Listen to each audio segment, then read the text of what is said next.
చెరువులు కుంటల కబ్జాలపై వెనక్కి తగ్గేది లేదన్నారు సీఎం రేవంత్. ఆక్రమణలకు సహకరించిన అధికారులపైన చర్యలు తీసుకుంటామని స్పష్టం చేశారు. నాలాల ఆక్రమణల్ని ప్రభుత్వం ఉపేక్షించదని చెప్పారు. ఖమ్మంలో నాలాల్ని కూడా వదలలేదని, ఆక్రమణలపై మాజీ మంత్రిపైన ఆరోపణలొచ్చాయని అన్నారు సీఎం రేవంత్. ఖమ్మంలో ఆక్రమణలకు పర్మిషన్ ఇచ్చిన అధికారులపై చర్యలు తప్పవని హెచ్చరించారు.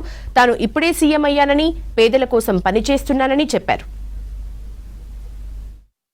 ఇరిగేషన్ అధికారులకు, అగ్రికల్చర్ అధికారులకు, మున్సిపల్ అధికారులకు, మొత్తంగా కలెక్టర్లకు నేను ఆదేశాలు ఇస్తున్నా. హైదరాబాద్లో ఏ విధంగా అయితే లేక్ ప్రొటెక్షన్ కోసం మనం హైడ్రా పెట్టి ఒక ప్రత్యేకంగా డ్రైవ్ మొదలు పెట్టినామో, కొంతమంది స్వార్థపరులు ఈ చెరువులను ఆక్రమించుకొని వాళ్ళు ఇల్లు కట్టుకోవడము, ఫామ్ హౌజులు కట్టుకోవడము, లేకపోతే ఆ స్థలాలను ఆక్రమించి లేఅవుట్లు వేసి అమ్ముకోవడం ఏదైతే చేస్తున్నారో ఇది క్షమించరాని నేరము. ఇవాళ ప్రకృతి వైపరీత్యానికంటే కూడా ఇలాంటి ఆక్రమణదారులు చేసిన తప్పుడు చర్యల వల్ల తీరని నష్టం మనకు జరుగుతున్నది. దీనికి ఎక్కడో ఒక దగ్గర పులి స్టాప్ పెట్టవలసిన బాధ్యత ప్రభుత్వం మీద ఉన్నది. అందుకే ఎంత ఒత్తిడి వచ్చినా వెనక్కి తగ్గకుండా హైడ్రాన్ తీసుకొచ్చి అధికారులను అప్రమత్తం చేసి ప్రభుత్వం దగ్గర ఉన్న లేక్లకు సంబంధించి, చెరువులకు సంబంధించిన వివరాలను సేకరించి full tank level, buffer zone, అదేవిధంగా క్యాచ్మెంట్ ఏరియాలో అంటే నాలాలు ఏవైతే ఆక్రమించుకున్నో వాటి అన్నిటిని కూడా తొలగించే కార్యక్రమం చేపట్టినాం. హైదరాబాద్ పరిమితిలో ఒక ఏర్పాటు చేసిన యంత్రాంగము, జిల్లాలలో కూడా మీరు ఇట్లాంటిది ఒక సిస్టమ్ డిమాండ్ చేసుకోండి. ఎవరున్నా తొలగించాల్సిందే. ప్రకృతి మీద మనం దాడి చేస్తే ప్రకృతి మన మీద దాడి చేస్తుంది. ఈ గుణపాఠం జరిగిన సంఘటనల నుంచి మనం నేర్చుకోవాలి. మనిషి అనే వాడికి ఆలోచన చేసే శక్తి ఉంది కాబట్టి ప్రకృతిని మనం చెరపట్టాలని చూస్తే ఆ ప్రకృతి ప్రకోపిస్తే ఏం జరుగుతుందో మనం కళ్ళతో చూస్తున్నాము. అది ఉత్తరాఖండ్ కావచ్చు, లేకపోతే తెలంగాణ కావచ్చు, విజయవాడ కావచ్చు, లేకపోతే హైదరాబాద్ కావచ్చు.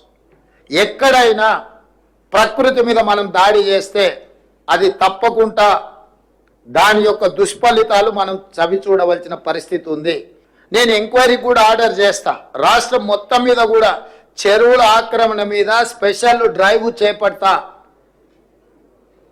ఎవరైనా వాళ్ళు ప్రజాప్రతినిధులు అయి ఉండొచ్చు, లేకపోతే ఇతరులు అయి ఉండొచ్చు, లేకపోతే సమాజంలో బాగా ఇన్ఫ్లుయెన్స్ ఉన్న వాళ్ళు అయి ఉండొచ్చు. మీరు ఇట్లాంటివి ఏమైనా చేస్తే మీరే స్వయంగా వాటిని సరెండర్ చేస్తే అది మీకు గౌరవంగా ఉంటుంది, ప్రభుత్వానికి వెసులుబాటుగా ఉంటుంది.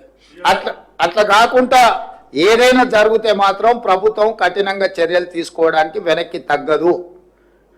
ఏ ఒత్తిడి వచ్చినాయి ప్రభుత్వం తట్టుకోవడానికి సిద్ధంగా ఉన్నది. ఇట్లాంటి విషయాలల్లో ఎక్కడ కూడా ప్రభుత్వము వెనక్కి తగ్గదు. కాబట్టి ఈనాడు ఈ చెరువులకు సంబంధించి, కుంటలకు సంబంధించి, కాలువలకు సంబంధించి, నాలాలకు సంబంధించి స్పష్టమైన చర్యలు తీసుకోవాల్సిన అవసరం ఉన్నది. అందుకే కలెక్టర్ గారికి నేను ఆదేశాలు ఇస్తున్నా. మీ పరిధిలో ముఖ్యంగా మహబూబాబాద్లో ఈ చెరువుల ఆక్రమణ కూడా అధికారిక రికార్డులను మీరు ఒకసారి సమీక్షించుకొని ఈ ఆక్రమణలకు సహకరించిన అధికారుల మీద కూడా చర్యలు తీసుకోవాల్సిన అవసరం ఉన్నది. కాబట్టి నాలాల ఆక్రమణను కూడా ప్రభుత్వం ఉపేక్షించదు. మీరు కూడా జిల్లాలలో, నేను ఇవాళ మహబూబాబాద్, వరంగల్కి చెప్పట్లేదు, తెలంగాణ రాష్ట్రంలో ఉన్న అన్ని జిల్లా కలెక్టరేట్లకు ఈ నుంచి నేను ఆదేశాలు ఇస్తున్నా. మీ ప్రాంతాలలో ఎక్కడైనా చెరువులు కానీ నాలాలు కానీ ఆక్రమించుకుంటే మీరు మొత్తం వాటిని లిస్ట్ అవుట్ చేయండి. కోర్టులలో ఏమైనా పెండింగ్ కేసులు ఉంటే ఆ కేసులను కూడా పరిష్కరించుకోవడానికి ప్రత్యేకమైన న్యాయవాదులను నియమించుకోండి. ఉమ్మడి రాష్ట్రంలో కంటే కూడా గత 10 సంవత్సరాలలో ఈ దుర్మార్గాలు విపరీతంగా పెరిగిపోయినాయి. అధికారాన్ని అడ్డం పెట్టుకొని అడ్డగోలుగా ఇట్లాంటివి ఆక్రమించుకున్నారు. నేను నిన్న ఖమ్మంలో తిరుగుతుంటే ఎవరున్నా అక్కడున్న మాజీ మంత్రి ఆక్రమించుకొని మొత్తం కాలువలే ఆక్రమించుకున్నాడు. ఆ నీళ్ళంతా ఖమ్మం ఊరి మీదకి వచ్చి పడి ఖమ్మం ఊరంతా మునగడానికి ఆ మాజీ మంత్రి గారే కారణం అని నాకు ఫిర్యాదు వచ్చింది. వీటిని వాస్తవాలను పరిశీలించి దాని మీద కఠినమైన చర్యలు తీసుకోవడానికి అవసరమైన చర్యలు చేపట్టాలని చెప్పి రెవెన్యూ మంత్రి గారికి సూచన చేసిన. కలెక్టర్ గారికి కూడా, ఖమ్మం కలెక్టర్ గారికి కూడా నేను ఆదేశాలు ఇస్తున్నా. దాని రిలేటెడ్ ఇష్యూస్ ఏమున్నా అవి హైకోర్టులో ఉన్నాయా, లోయర్ కోర్టులో ఉన్నాయా, ఇతర శాఖల దగ్గర ఏమైనా మేనేజ్మెంట్ జరిగిందా, ఆ కబ్జాలకు సహకరించిన అధికారుల మీద చర్యలు తీసుకోవడానికి అవసరమైన చర్యలు తీసుకోవాలి, ప్రభుత్వం నుంచి అనుమతి తీసుకోవాలి, కోర్టులలో మన కేసులు పెండింగ్ ఉంటే వాటి మీద కూడా స్పష్టమైన నిర్ణయం తీసుకోవాలి. ఎందుకంటే ఇంకా ఉపేక్షిస్తే ఇంకా అది మనల్ని కబలిస్తుంది. ఇవాళ జరుగుతున్న పరిణామాలు, పేదోళ్ళ ప్రాణాలు, ఆస్తుల నష్టం పోయిన తర్వాత కూడా ఇంకా ప్రభుత్వం మీనమేషాలు లెక్క పెట్టుకుంటూ కూర్చుంటే